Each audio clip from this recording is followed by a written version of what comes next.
आज कहानी में हम बात करेंगे दिव्या भारती की। दिव्या भारती वो क्यूट सी चॉकलेटी सी एक्ट्रेस जिनकी खूबसूरती की, जिनकी अदायगी के लाखों लोग आज भी दीवाने हैं। अगर आप पहचानने में थोड़ी आपको दिक्कत हो रही तो याद कर लीजिए वो गाना सात समंदर पार में तेरे पीछे पीछे आ गई, आज भी सुपर डुपर हिट है। या शाहरुख खान की पहली फिल्म दीवाना में वो गाना ऐसी दीवानगी देखी नहीं कभी।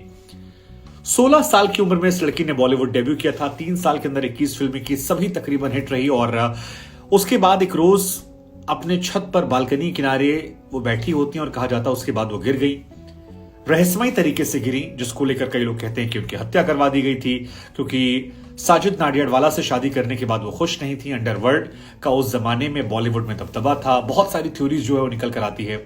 सुशांत सिंह राजपूत की मौत के बाद जब कूपर हॉस्पिटल उन्हें ले गया था, तब भी दिव्या भारती का जिक्र बहुत हुआ था कि दिव्या भारती को भी यहीं पर लाया गया था और उनकी मौत से जो पर्दा है वो कभी भी सामने नहीं निकल कर आया।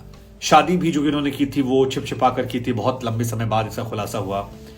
लेकिन 12 फिल्में तकरीबन ऐसी थी जो दिव्या भारती की मौत के वक्त उनके पास थी, और बाद में ये सब फिल्में अलग अलग हीरोइनों ने की जो बहुत बड़ी ब्लॉकबस्टर हुई, जिसमें मोहरा, विजयपथ, दिलवाले अजय देवगन के साथ, लाडला, ऐसी बहुतेरी फिल्में थी। तो हमें लगा दिव्या भारती की डेथ एनिवर्सरी के दिन आपको उनके किस्से कहानियों को सुनाते हैं और उन्हें इस अंदाज। दिव्या भारती तब 19 साल की थी और तारीख जो है वो 5 अप्रैल थी, यानी आज से 30 साल पहले दिव्या भारती की मौत हुई थी। 30 इयर्स, आज एग्जैक्टली 30 साल दिव्या भारती की मौत को हो गए। और कहा जाता है वो चेन्नई में शूटिंग कर रही थी, चेन्नई में शूटिंग करके वो लौटी। उनकी अगली फिल्म की चर्चाएं तेज थी और अपनी अगली फिल्म के कॉस्ट्यूम को लेकर एक मशहूर फैशन डिजाइनर के साथ जो आधिकारिक तौर पर बातें आती हैं वो बैठी हुई थी। कुछ हस्बैंड वाइफ जो हैं वो लाने के लिए गए, तभी कहा जाता है दिव्या भारती गिर गई।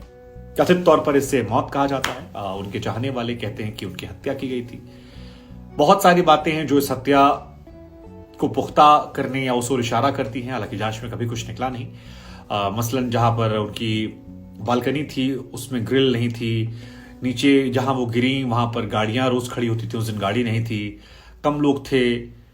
बहुत सारी बातें हैं जो निकल कर सामने आती हैं। हालांकि जब वो गिरी तो कहा जाता है कि डायरेक्टर जो फैशन डिजाइनर नीतू थी वो उन्हें अस्पताल लेकर गई। उनकी सांसें कुछ देर चल रही थी, कूपर अस्पताल वो पहुंचती हैं, लेकिन उसके थोड़ी देर बाद खबर आती है कि दिव्या भारती अब नहीं है। दिव्या भारती साजिद नाडियाडवाला की पत्नी थी और साजिद नाडियाडवाला, सलमान खान, ये तमाम वो लोग हैं जिन पर कई बार बॉलीवुड के बाहर डी कंपनी या कहें कि अंडरवर्ल्ड से संबंध होने की बातें निकल कर आती थी। ये कहते हैं कि दिव्या भारती को साजिद नाडियाडवाला से प्यार हो गया था और इसके बाद उन्होंने अपना धर्म जो है वो बदल दिया था। मतलब वो दिव्या भारती थी लेकिन बाद में वो मुसलमान बन गई थी और साजिद नाडियाडवाला से शादी करने के लिए उन्होंने अपने धर्म को बदला। लेकिन इस शादी को साजिद नाडियाडवाला छुपा कर रखते थे। दिव्या भारती के जानने वाले, दिव्या भारती के करीबी लोग ये कहते हैं कि दिव्या भारती इस शादी के बारे में दुनिया को बताना चाहती थी। उन्हें अपने शादीशुदा स्टेटस से कोई एतराज नहीं था, लेकिन साजिद ने इस बात को छिपाया। बाद में साजिद ने एक इंटरव्यू में कहा था कि उनकी सोच ये थी कि अगर वो शादी की बातों को ओपन कर देंगे तो इससे दिव्या भारती के मूवी एक्टिंग करियर में शायद एक ब्रेक लग जाएगा, क्योंकि शादीशुदा औरतों को उतनी फिल्में नहीं मिलती हैं और क्योंकि उनकी उम्र 19 साल थी लिहाजा वो इस बात को छिपाना चाहते थे। एक वर्ग ये मानता है कि दिव्या भारती शादी के बाद काफी परेशान रहने लगी थी। शादी के बाद उनकी जिंदगी में तनाव बहुत बढ़ गया था। बार बार हम कह रहे हैं कि ये वो टाइम था जब बॉलीवुड में अंडरवर्ल्ड का दबदबा जो है वो बहुत ज्यादा हुआ करता था और अंडरवर्ल्ड का बहुत सारा पैसा बॉलीवुड की फिल्मों में आया करता था। ऐसे में कुछ लोग कहते हैं उस दौर में जो दिव्या भारती को जानते थे, अखबारों में लिखते थे कि दिव्या भारती शराब पीने लगी थी और कोई बात थी जो उन्हें परेशान कर रही थी। हालांकि ये बात कितनी सच है कितनी झूठी, ये दिव्या भारती के साथ इस दुनिया चली गई, क्योंकि बाद में इस बात को लेकर कभी कोई बात निकल कर। हालांकि दिव्या भारती के पिता ओम प्रकाश भारती ने मीडिया में बाद में कई सालों बाद ये कहा कि दिव्या की मौत जो थी वो सिर्फ एक मौत दरअसल थी, वो एक हादसा था जिसमें दिव्या चली गई। 5वें फ्लोर पर वो रहती थी और 5th फ्लोर की बालकनी से वो नीचे गिर गई। ऐसे इत्तेफाक, ऐसे हादसे कम होते, लेकिन उनके पिता का स्टेटमेंट ये था कि दिव्या डिप्रेशन में नहीं थी, दिव्या ने थोड़ी शराब पी रखी थी और बालकनी में जहां वो बैठी थी वहां से वो नीचे गिरी। हालांकि उनके पिता ने भी बात कही कि ये थोड़ी बात हैरान करने वाली थी कि उनकी बिल्डिंग में सिर्फ उनकी बालकनी में ग्रिल नहीं थी। जिस जगह पर उनका फ्लैट था, आमतौर पर वहां पर बहुत सारी गाड़ियां खड़ी होती थी, लेकिन जिस रोज दिव्या भारती नीचे गिरी उस दिन वहां पर एक भी गाड़ी नहीं खड़ी थी। और ग्रिल का ना होना या बाकी बातों को लेकर फैंस जो हैं वो कई बार संदेह खड़ा कर देते हैं कि क्या अंडरवर्ल्ड से जुड़ा कोई रिश्ता, कोई बात, ऐसी कहानियां, बहुत सारी कहानियां प्रचलित होती हैं। कितनी सच्चाई कितनी झूठी वो पता नहीं, लेकिन 19 साल की उम्र में दिव्या दुनिया छोड़कर जाती हैं। 20-21 फिल्म उन्होंने की थी, शोला, शबनम, विश्वात्मा सनी देओल के साथ, शाहरुख खान के साथ दीवाना फिल्म, शाहरुख खान ऋषि कपूर के साथ जो फिल्म है वो बहुत शानदार फिल्म है। विश्वात्मा में आपने गाना सुनाई है, सात समंदर पार में तेरे पीछे पीछे आ गई, और बहुत सारी फिल्में ऐसी रही जो दिव्या के जाने के बाद अधूरी पड़ी रह गई। बाद में अलग अलग हीरोइनों ने पूरा किया।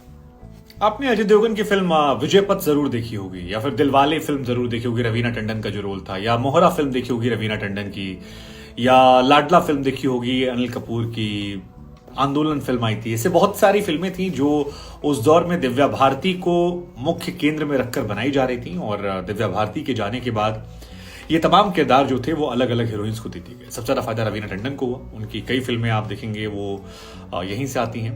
तब्बू को फायदा हुआ विजयपथ में, रवीना को दो फिल्मों में फायदा हुआ, दिलवाले, मोहरा, तू चीज बड़ी है, मस्त मस्त गाना, या दिलवाले, सातों जन्म में तुझे, एक ऐसी लड़की थी।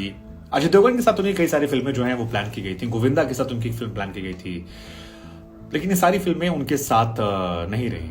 लेकिन दिव्या भारती में कुछ तो ऐसा था जो आज 30 साल बाद भी उनके प्रशंसकों को याद दिलाता है। हालांकि ये मौत थी, साजिश थी, हत्या थी, ये एक पहेली रह गई, लेकिन बहुत छोटा सा करियर, और उस छोटे से करियर में बहुत बड़ा इंपैक्ट दिव्या भारती का रहा।